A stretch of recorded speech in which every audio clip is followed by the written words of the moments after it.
भारत की गति हमारे इरादों में दिख रही है, हमारी परफॉर्मेंस में नजर आती है। जेव्हा एक महामार्ग तयार होतो तेव्हा विकासाच्या नव्या वाटा खुल्या होतात। उद्योगांना मिळते नवी गती, व्यापाराला मिळते नवी ऊर्जा आणि अर्थव्यवस्थेला मिळते विकासाची नवी दिशा।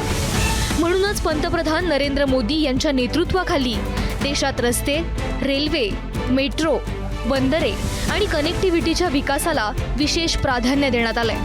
कारण उत्तम कनेक्टिव्हिटी म्हणजे देशाची वेगवान आर्थिक प्रगती।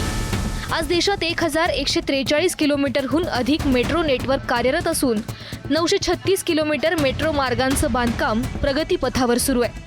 आता माझा छोटा भाऊ आहे, हा आता बोलला मला की इथून पुढे मेट्रोने जाणार कॉलेजला वगैरे, तर चांगलं आहे आमच्यासाठी। आता जवळपास घराजवळच मेट्रो आहे, तर तिथून डायरेक्टली आता तो सेफली कॉलेजला जाऊ शकतो। बंदरांची वाढलेली क्षमता आणि मजबूत मालवाहतूक नेटवर्कमुळे व्यापार आणि उद्योगांसाठी नव्या संधी निर्माण होत आहेत। देशाच्या एका टोकाला उभारलेले हे अभियांत्रिकी चमत्कार आणि महाराष्ट्रात साकार होत असलेले बुलेट ट्रेन सारखे मेगा प्रकल्प, या सर्वांची दिशा एकच, विकसित भारत 2047च्या स्वप्नाला वेग देत आधुनिक, सक्षम आणि आत्मनिर्भर भारताची निर्मिती।